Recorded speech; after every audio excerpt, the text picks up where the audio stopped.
Again from the 15, 2nd and 10.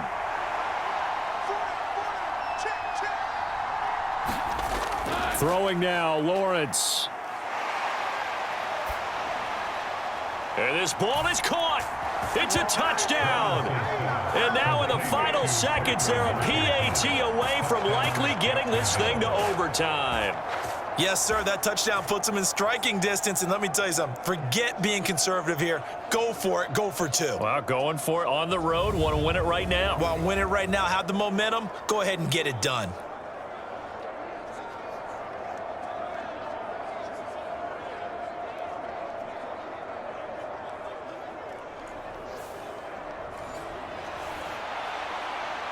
Extra point attempt to follow here. Now the Texans will burn the first of their timeouts. That'll leave them with 2 remaining. We'll be back after this.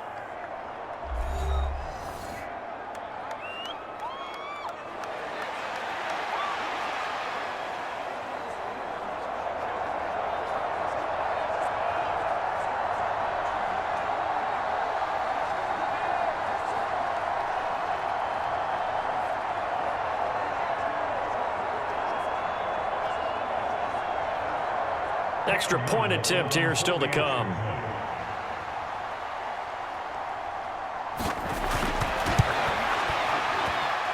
And we may very well be headed to overtime.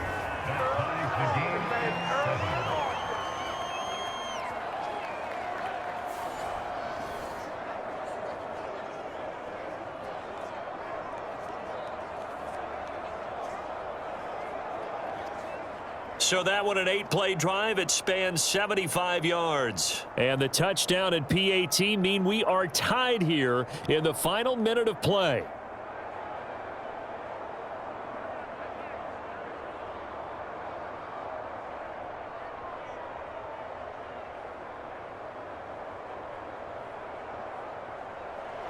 This one, all we could have asked for. All tied, final minute as the kick's away here. And with time a factor here late, he'll just take a knee, and they'll start things out at the 25. Houston's offense already at the line, set to get going.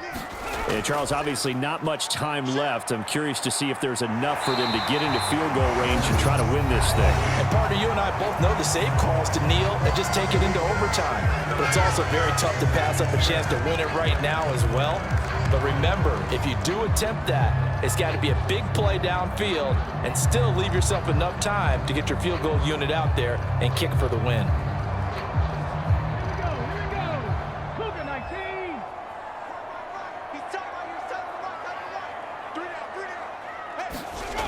Now Stroud taking a shot for Dell here. Oh, and that is incomplete. So 4 quarters wasn't enough, and we are off to overtime. Don't change that dime.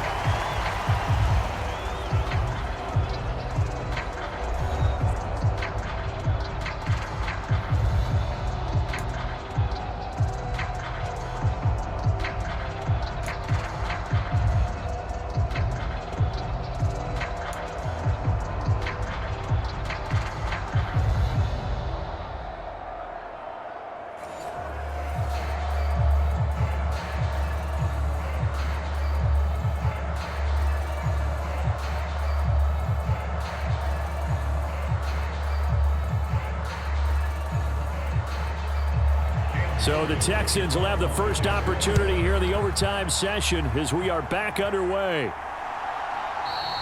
And no return here to begin the overtime session. That'll be a touchback.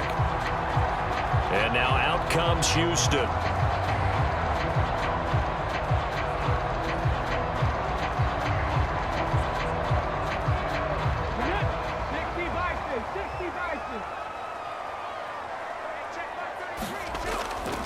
Here's Joe Mixon as they start on the ground. And not a whole lot of room to operate there on the first down run. He gets maybe 3. Now a timeout called for by the offense. They'll be down to just 1 remaining as we step aside here in overtime.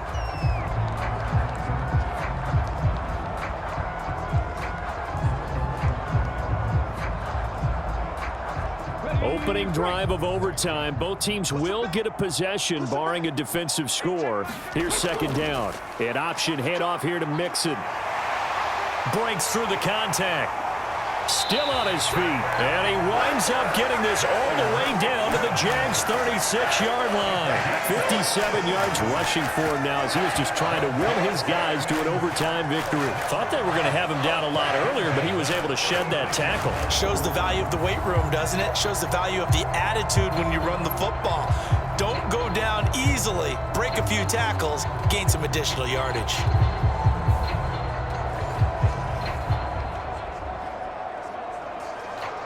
So in Jacksonville territory now. Here's a 1st and 10 at the 36. First throw of overtime. Stroud. This goes out wide for Mixon. Now a timeout called for by the offense. That's their second and last timeout here in the overtime session. We'll be back.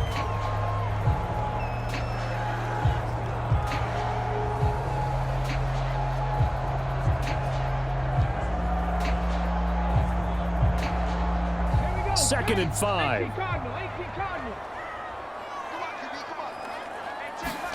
Here's Stroud. Over the middle, he gets it to Collins.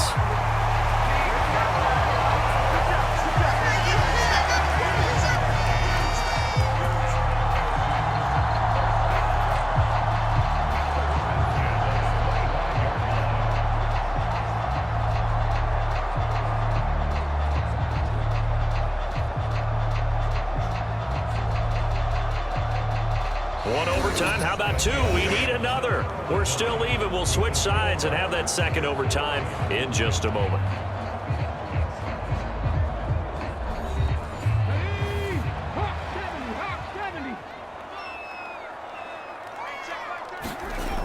Mixon with a first down carry.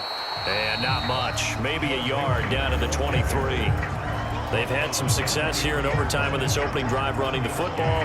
Right back to that well. And why not? When you have that kind of success, make them stop you. And until they do, keep going back to that well you just spoke about. I think there's more water there and available to them. Now 2nd and 9. They'll stay on the ground. Mixon again. It's so close. He gets it to the 1. Out of bounds right there.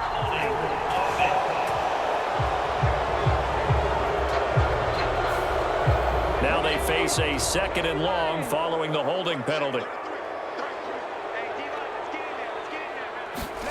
Stroud.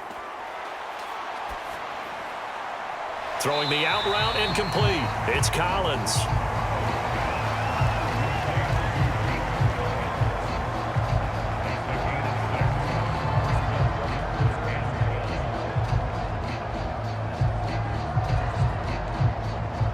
Seventh play of this drive coming up, but a long way to go on 3rd down.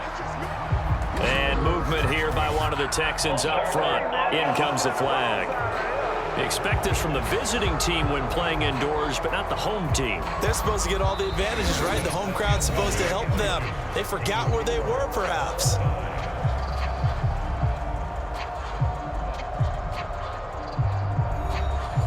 So the false start certainly doesn't help matters as they'll try again now. 3rd and long.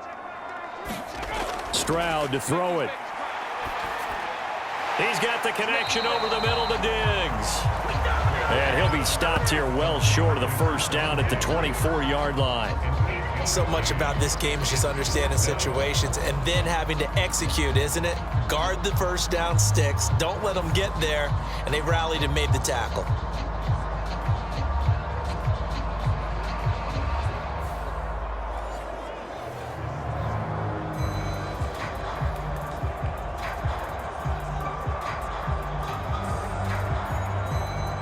So here we go. Maybe the biggest kick of the game forthcoming. This to at least get them a lead here in overtime.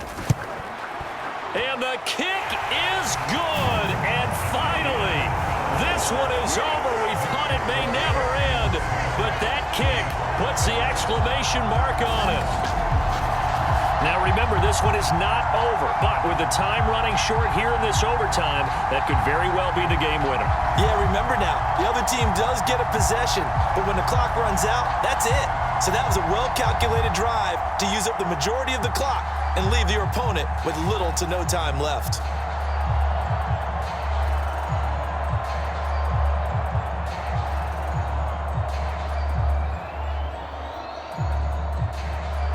So only a field goal on that opening drive of overtime. Will that hold up? We'll find out as the kick's away. And he'll get it up past the 20 to about the 22.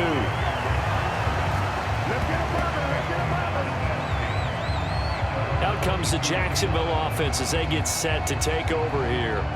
Well, it's pretty simple now. They need a field goal out of this drive to extend overtime, or obviously, Charles, a touchdown to win it.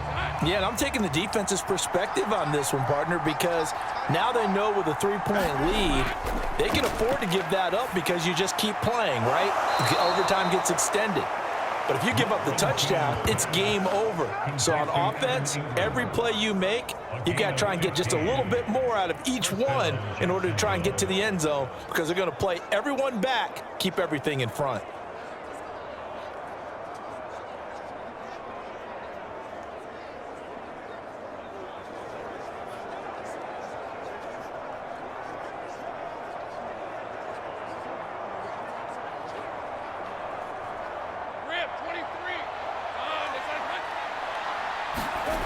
On first down, Lawrence. A throw on the run, but that's going to be incomplete.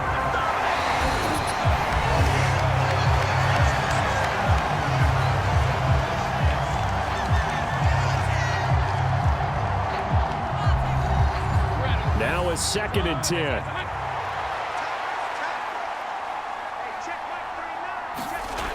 Now Lawrence.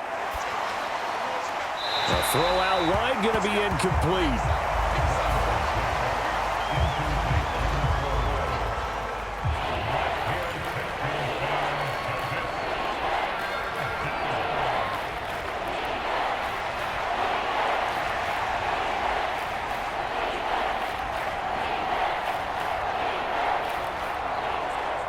So back-to-back incompletions, and that has them staring at a 3rd and 10. Lawrence going to throw again. And this pass broken up. Excellent coverage there on 3rd down, as that was not an easy one to hold on to. My first thought is surprise, because that's one of the better tight ends around, and I've seen him pull in balls like this before. But how about a little credit to the defense forcing that incompletion? Now here's your ball game. Down 3 in overtime, but they're going for this thing on 4th down. And they'll try and throw for it with Lawrence. He'll air it out deep for Thomas. That is incomplete. The Jags come up empty on 4th down. And the Texans take over an excellent field position. And he'll have a tough time living that one down. It's one thing, Charles, to drop a pass. It's quite another to drop it on 4th down. And so many teams work on that in terms of locking in on those key downs. You know, you and I have both been to practices where we've seen, hey, 3rd down situation, big 3rd down alert, lock in here, 4th down play, make sure you're focused just a little bit extra. It didn't pay off in that situation.